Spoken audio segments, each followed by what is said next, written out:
Hi fellow viewers to everybody. Good morning. My name is Steve. My full name is Steve Hoong.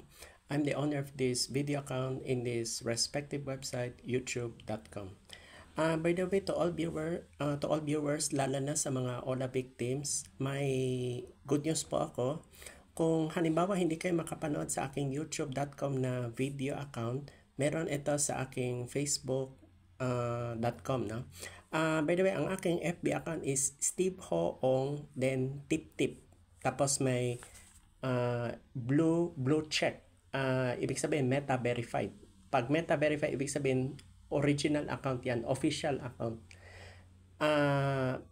Brown background yung cortina, yung nasa likod. Then mukha ko. Yan, na nakasmile. Okay. By the way, to all the victims, meron akong good news para sa inyo. Hindi to tungkol sa may nahuli. No. May nag-chat sa akin that time kasi gusto nila magbagong buhay or ayaw na nilang bumalik sa mga illegal OLAs na na-applyan nila na loan. Ito siya ay magandang balita po ito. Meron akong video gagawin pero ito ay lifetime. So kung halimbawa ako namatay na, no? Meron akong 4 na Bible verses na may kaugnayan sa OLA victims. Kasi itong mga Bible verses na to, bukod sa Isaiah 41, chapter 41 verse 10, ito iba. Itong 4 na verses, tayo ang tinutukoy. Kumbaga, ang OLA victims pala, tayo pala ang slavery. Kumbaga, tayo ang alipin sa mga illegal OLAs. Ibig sabihin, hindi kasama yung legitimate OLAs, hindi. Tayo ang alipin. Kasi nga, slavery ang issue. Okay. Ano itong 4 na verses na tinutukoy ko? Okay. By the way, bago ko mag-proceed, reminder po sa mga OLA victims, kung meron kayong Bible, ang gagamitin kong version is English. Then kayo na bala mag-translate to English to Tagalog or kung ano nung dialect. Kasi in Philippines, marami tayong dialect. Meron Tagalog, Cebuano, Pampango, Ilocano, at kung ano pa. Iba pa yung Waray, iba pa yung Ilonggo. Maraming dialect kaya kayo na mag-translate. Okay? Ito siya ha. Kumuha kayo ng papel at ballpen. Number 1, Matthew 6:33. Number 2, Malakay 3:10. Number 3, Proverbs 22:7. Number 4, Luke chapter 16 verse 11. Okay. Gaya ng sinabi ko kanina, Matthew 6:33. Ang sabi dito, but seek first His kingdom and His righteousness, and all these things will be given to you as well. So, in other words, ang importante dito is seek first the kingdom. Matthew 6:33. Okay. Number 2, Malakay 3:10. Ang Malakay 3:10, ang sabi dito, bring the whole tithe into the storehouse, that there may be food in my house. Test me in this, says the Lord Almighty, and see if I will not throw open the floodgates of heaven and pour out so much blessing that there will not be room enough to store it. Ang ibig sabihin to, tithe, yung in faith, not in fear. So, wag tayong matakot sa mga illegal OLAs. Kasi tayo ang tinutukoy. Itong Bible verse na to, yun. Then, number 3, Proverbs 22:7. Ang sabi sa Proverbs 22:7, ito siya. The rich rule over the poor, and the borrower is slave to the lender. Okay, ano ibig sabihin nito? Ang tinutukoy dito, debt, kumbaga sa aking interpret, ito, debt, utang is bondage, not a blessing. So, kumbaga, baon tayo sa utang. Ang aside pa ito, ang tinutukoy dito, yung mga illegal OLAs na nag-ooperate dito sa Pilipinas, sila ang yumayaman. Tayo ang naghihirap. Then tayo ang humihiram, tayo pa ang alipin sa kanila. Yan ang nangyayari. Yan po ang issue. Okay. Okay, last but not the least, itong Luke chapter 16 verse 11, ito siya.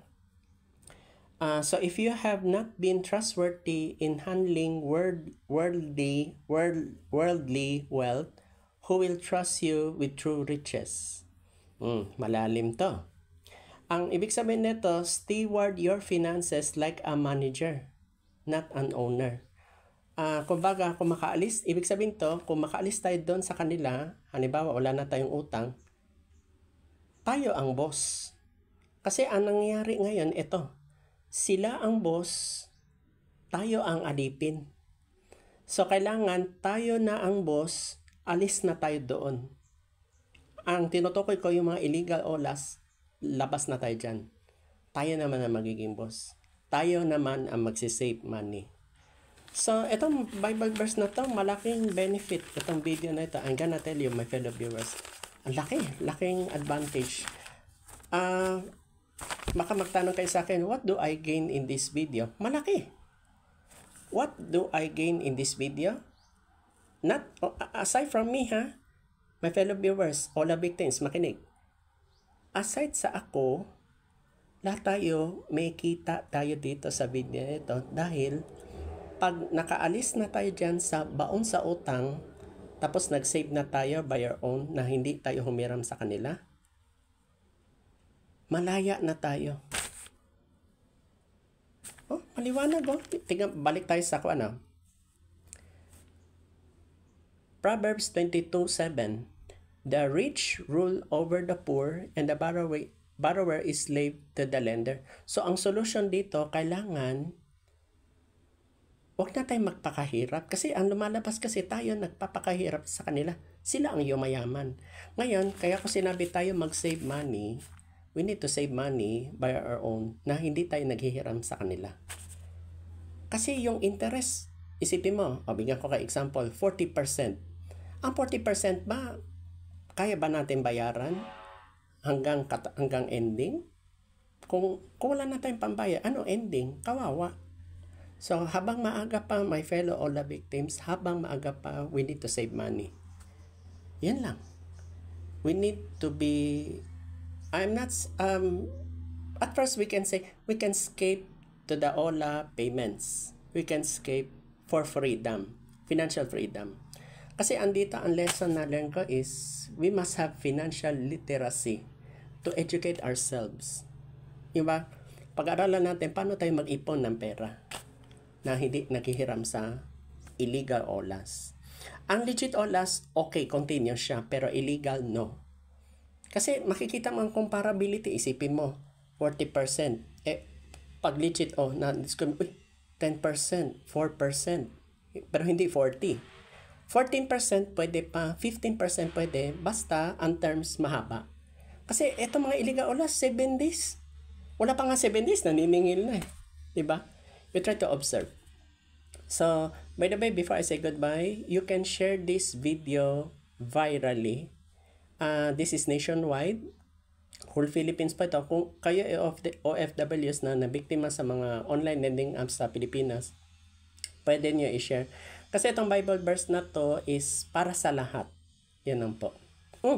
By the way, before I say goodbye pala, ito siyang video na ito, hindi pwede sa Muslim. Kasi ang Muslim is, ang ginagamit nilang Muslim Bible is Quran. Yan ang Biblia nila, Quran. Ang Quran tsaka ang sa atin, sa Kristiyano, magkaiba. Yan ang Quran. Because based yan sa culture. Okay? So, yan ang po. Kung kayo ay Muslim, please skip this video kasi magkakaroon ng hindi naman kalituhan yung baka malito kayo. Or hindi ko naman sinasabing bawal. Ang sinasabi ko dito is kasi ang natatamaan kasi kami Kristiyano. Kasi alam ko may Muslim din na affected kasi kung kailangan na ng pera, mapipilitan maghiram, 'di ba? Kasi saan ang direction, saan ang patungo, 'di ba?